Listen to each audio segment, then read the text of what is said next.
মাত্র 10 টাকা খরচ করে অসাধারণ টেস্টি একটা লাঞ্চের রেসিপি আপনারা তৈরি করে ফেলতে পারেন। বানাতে লাগবে মাত্র 5 মিনিট। বাড়িতে গ্যাস ফুরিয়ে গেছে? কোনো চিন্তা নেই, এই রেসিপিটা 10 টাকা খরচ করেই বানিয়ে দিন। এক থালা ভাত কিন্তু এটা দিয়ে খাওয়া হয়ে যাবে। সত্যি বলছি বন্ধুরা, যেদিনকে রেসিপিটা বানাবেন না, মাছ মাংস ডিম কোনো কিছুরই আর দরকার হবে না। এটা দিয়ে এই পুরো ভাতটা আপনি খেয়ে ফেলতে পারবেন, এতটাই টেস্টি।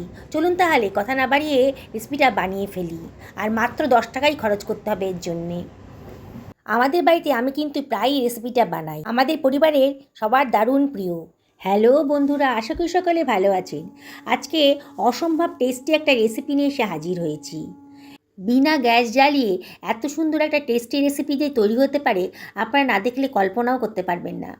আর সবচেয়ে বড় কথা কী বলুন তো, এটা দিয়েই কিন্তু পুরো আজকের ভাতটা খাওয়া হয়ে গেছে। আমার গ্যাসটাই ফুরিয়ে গেছিলো, সেই জন্যে আর অন্য কিছু রান্নাই করতে পারিনি। এটা দিয়েই কিন্তু পুরো ভাত খাওয়া হয়ে গেছে, আর সবাই খুব মজা করেই খেয়েছে। এতটাই টেস্টি রেসিপি, আপনারা শেষ পর্যন্ত দেখুন, আশা করি আপনাদের ভীষণই ভালো লাগবে। আর এই লোভনীয় রেসিপিটা বানাতে আমার কিন্তু মাত্র 2 টেবিল চামচ মতো তেল লেগেছে। এত টেস্টি আর এত সুন্দর একটা রেসিপি মাত্র 2 টেবিল চামচ মতো তেলেই কিন্তু হয়ে গেছে। কথা না বাড়িয়ে চলুন আমি রান্নাটা আরম্ভ করে দিই।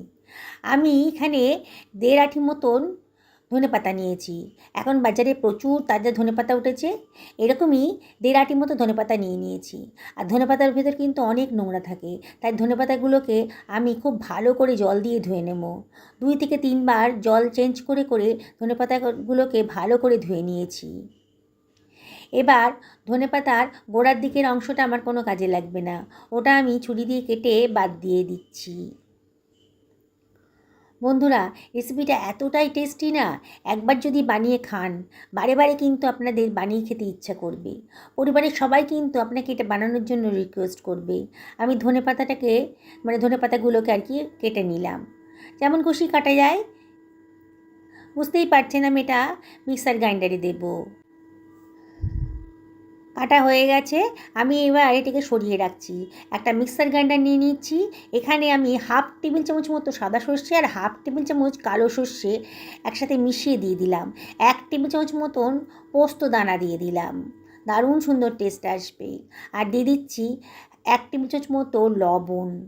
লবণটা দিয়েই কিন্তু এটাকে গ্রাইন্ড করে নেব। অল্প মশলা তো গ্রাইন্ড করতে খুব অসুবিধা হয়, আপনারা ইচ্ছা করলে এটা শিলপাটাতেও গ্রাইন্ড করে নিতে পারেন। দেখুন সুন্দর করে কিন্তু গ্রাইন্ডটা হয়ে গেছে। এবার দিয়ে দিচ্ছি বেশ খানিকটা রসুনের কোয়া, খুব সুন্দর একটা টেস্ট আসবে। এবারে দিয়ে দিচ্ছি কতগুলো কাঁচা পাকা লঙ্কা, আজ কিন্তু কোনো শুকনো লঙ্কার ইউজ হবে না। এবার দিয়ে দিচ্ছি আধখানা টমেটো কুচি করে কেটে রেখেছিলাম, দিয়ে দিলাম। 2 টেবিল চামচ মতো নারকেল কোড়াও দিয়ে দিলাম। এবারে আবারও গ্রাইন্ড করে নিচ্ছি।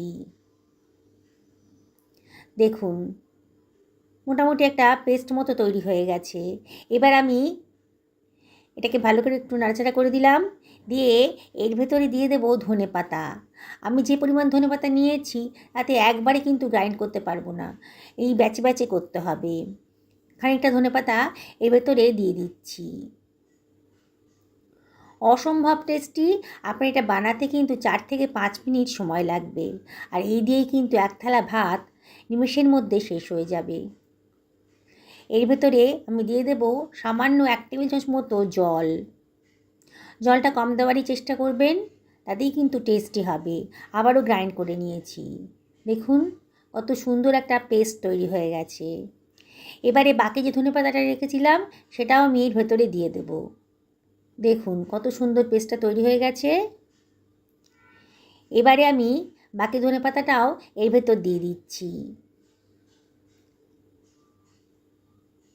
বন্ধুরা, রেসিপিটি যদি ভালো লাগে তাহলে লাইক শেয়ার কমেন্ট করতে কিন্তু ভুলবেন না। দেখুন এবার কিন্তু পুরো ধনেপাতাটাই আমার পেস্ট হয়ে গেছে। কালারটা দেখুন কত সুন্দর। এবার একটা বোলের ভেতর এটা আমি রেখে দিচ্ছি। এবারে আমি এর ভেতর দিয়ে দিচ্ছি 1 টেবিল চামচ মতো সর্ষের তেল। এখানে সর্ষের তেলই দেবেন, তাহলে কিন্তু বেশি টেস্টি হবে। এবারে আমি এর ভেতর দিয়ে দিচ্ছি একটা লেবুর 1/3 অংশ। রস করে চেপে দিয়ে দিলাম। খুব সুন্দর খেতে লাগবে, দারুণ সুন্দর একটা গন্ধও বেরোবে। এবার একটা চামচ দিয়ে সব কিছু ভালো করে মিশিয়ে নিচ্ছি। দেখছেন তো বন্ধুরা, এদিনকে রান্নাবান্না করতে ইচ্ছে করবে না, সেদিন কিন্তু মাত্র 4 থেকে 5 মিনিট হাতে সময় থাকলেই এই অসম্ভব টেস্টি রেসিপিটা আপনারা বানিয়ে ফেলতে পারবেন। এতটাই টেস্টি না, গ্যারেন্টি দিয়ে বলছি, এক থালা ভাত কিন্তু এটা দিয়েই খেয়ে নিতে পারবেন। দেখুন কত সুন্দর দেখতে লাগছে। আর যদি বাচ্চাদের জন্য বানান তাহলে লঙ্কার পরিমাণটা একটু কম দেবেন। আমি আবার একটুখানি তেল দিয়ে দিলাম, হাফ টেবিল চামচ মতো তেল দিয়ে দিলাম। আমার মোট 1.5 টেবিল চামচ মতো তেলই খরচ হয়েছে। আমি এবার ভাতের সাথে এটাকে সার্ভ করে দিয়েছি। যেসব বন্ধুরা আমার রেসিপিটা দেখছেন অথচ এখন আমাকে সাবস্ক্রাইব করেননি, তাদেরকে আমি রিকোয়েস্ট করবো আমার চ্যানেলটা সাবস্ক্রাইব করার জন্যে। পাশে থাকা বেল আইকনটা অবশ্যই ক্লিক করে দেবেন, তাহলে আমার রান্নার নোটিফিকেশানটা আপনারা চটজলদি পেয়ে যাবেন। যেসব বন্ধুরা ফেসবুক থেকে দেখছেন তাদেরকে আমি রিকোয়েস্ট করবো আমার পেজটা ফলো করার জন্যে। দেখুন বন্ধুরা কত সুন্দর দেখতে লাগছে, আর খেতে কিন্তু সত্যি বলছি অসম্ভব টেস্টি। দেখেই জিভে জল আসছে তো, তাহলে আর দেরি করবেন না, আজই বানিয়ে সকলকে খাওয়ান, নিজেও খান। সুস্থ থাকুন, ভালো থাকুন, নমস্কার নেবেন।